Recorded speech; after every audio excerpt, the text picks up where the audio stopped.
تا دێت دۆخی سیاسی کەرکووک بەرەو خراپبوون هەنگاو دەنێت و حەزبە کوردستانیەکانیش لە دەرەوە تەماشای گۆڕانکاریە ئیداریەکان دەکەن.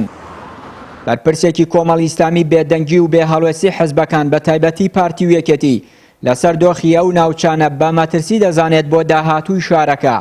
ئەندامێکی جڤاتی نیشتیمانی بزوتنەوەی گۆڕانیش دەڵێت دەبێت حەزبەکان بەبێ ترس قسە لەسەر تەعریب و گۆڕانکاریە ئیداریەکان بکەن. لە دوای 16 ئۆکتۆبرەوە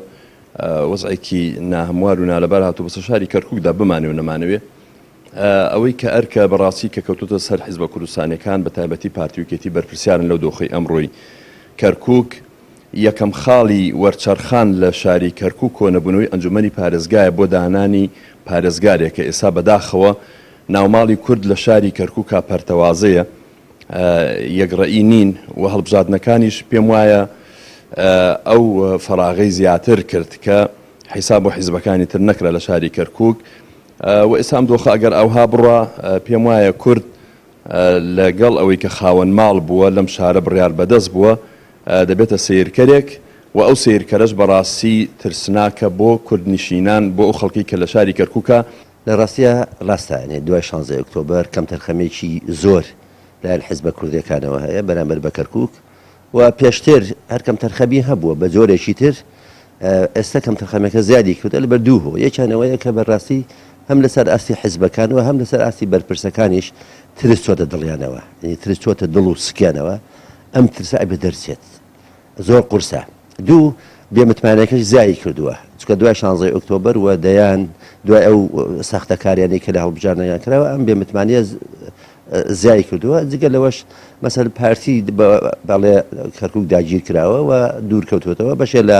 کادر ڕۆشنبیرەکانش کەرکووکیان جێهێشتووە بۆی ئەم وەسعە بێتەوە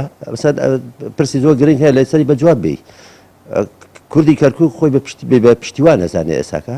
مثل لەسەر پرسی تعریب ئەبێم حیزبانە بێنە مەیدان قسەی لەسەر بکەن و لەسەر پرسی دەرکردنی بەرپرسە کوردەکان لەم شارە ئەبێ بێن قسە لەسەر بکەن لەسەر بە عسکەرەکردنی کەرکووک بێن ئەبێ قسە بکەن و کۆمەڵە پرسی تر هەیە ئەبێ بێن قسە بکەن. لە دوای ڕووداوەکانی 16 ئۆکتۆبەر و دواتریش ساختەکاریەکانی هەڵبژاردنەکان کە لێنی خستووەتە نێوان حیزبە کوردستانیەکان و پارتی و یەکێتی بە بەرپرسیار دادەنرێت لە دروستبوونیەوە بۆ شایە نێوان حیزبە کوردستانیەکان بەرپرسی ڕاگەیاندنی یەکێتیش لە کەرکووک پێی وایە دەبێت حیزبەکەی دەستپێشخەری بکات بۆ کۆبوونەوەی حیزبەکان بۆ دەرچوون لەو دۆخە چاقبەستووی نێوان لایەنە کوردیەکان. بەدڵنیاییەوە دوای ئەو ڕووداوانە 16 ئۆکتۆبەر بارودۆخی کەرکووک ئەجگار ناهەموار و دژوار بووە. هەڵبەتە لە ڕووی سیاسیەوە زیاتر بەدرجەیەکەڵێم لە ڕووی سیاسیەوە بۆ کورد زۆر دژوار و ناهەموارە و گۆڕانکاریشی بە دوای خۆیان هەنا گۆڕانکاریەکان ژۆ خۆتی باسی کرد کۆمەڵە گۆڕانکاری داریکرا لە شارەکە بەبێ گەڕانەوە بۆ کورد و بۆ پێکهاتەی کوردی و حیزبە سیاسی کوردستانیەکان